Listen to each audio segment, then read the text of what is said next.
Stasera vi presentiamo tre food bloggers che hanno accolto il nostro invito di partecipare a questo incontro, che è uno dei tanti incontri di Coworking Udine. Coworking Udine è questo spazio nato proprio qui a Città Fiera con la collaborazione di Coveco e vuole anche dare spazio alla creatività e all'innovazione che possiamo incontrare nella nostra regione. Tre food bloggers, Rossella Di Bidino, Teodora Urustiate e Maria Grazia Menegon, hanno accolto molto volentieri il nostro invito per organizzare questo incontro e ci racconteranno perché hanno deciso di trasferire la loro passione per la cucina online, pubblicando ricette e vari consigli e facendosi anche conoscere molto sul web, non solo regionale ma anche proprio a livello nazionale. La cosa più bella di un blog alla fine è quello che sta dietro un blog. Essenzialmente sta dietro, nel caso di un food blog come il mio, ma che ti sei mangiato, la passione di cucinare e la curiosità, ma soprattutto la comunicazione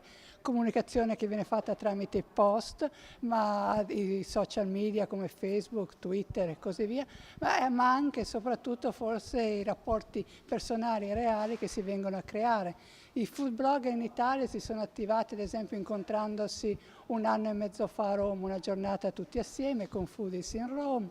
poi si rivedono a eventi organizzati anche ma non solamente dalle aziende e poi si creano delle sinergie come stasera che Anna Maria del Coworking mi ha contattato, mi ha detto se c'era qualche altra food blog locale interessata, ho fatto il nome di Pura Cucina, lei poi conosceva Maria Grazia e così nasce la serata e così nascono anche varie attività come corsi di cucina anche al di fuori della propria regione grazie ad altre blogger o collaborazioni di vario tipo. Il blog è uno strumento senza fissa dimora. Ad esempio nel mio caso io vivo a Roma da 7-8 anni, adoro quella città ma cerco anche di recuperare quello che ho lasciato indietro abbandonando volontariamente e contenta soprattutto all'epoca Udine perché c'era tutta l'esuberanza friulana, adesso anche tramite la cucina c'è l'interesse di recuperare e scoprire le proprie origini. La nostra passione è la cucina e la cucina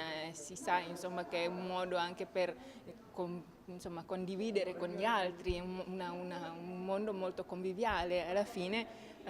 all'inizio con gli altri blogger del nord-est piano piano ci si incontra, insomma,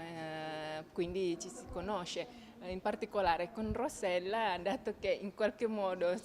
tutte e due siamo collegate con la terra friulana, io sono qui, cioè, abbiamo fatto un po', dice, lei si è trasferita a Roma ma friulana di nascita e io sono arrivata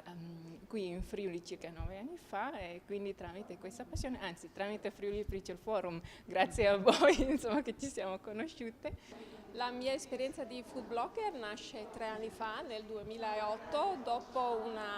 un'esperienza di dieta, nel senso che mi sono dovuta mettere a dieta per perdere del peso e non ce l'ho fatta al primo colpo perché le diete che ti propongono sono molto restrittive, senza gusto, senza sapore, quindi mi sono trovata a dover smettere, al che ho deciso che era meglio forse prendere in mano la situazione e decidere di applicarmi più in prima persona, cercando proprio di costruire dei piatti più saporiti che mi consentissero di continuare la dieta e di arrivare all'obiettivo. E così ho fatto, imparando a conoscere le calorie dei vari piatti, cucinandoli, modificandoli dove dovevo modificarli e quindi sono arrivata alla fine a perdere 10 kg. La rete è fondamentale perché sempre più tutte le persone vanno a cercare le loro risposte in rete e quindi è il punto che adesso sicuramente, ma anche in futuro sarà quello più ricercato per avere delle risposte. Quindi cercare di dare una risposta più giusta, più corretta, farla trovare anche in un argomento come quello della dieta che è fondamentale e importante, ci sono tantissimi truffatori, diciamo così, secondo me è determinante.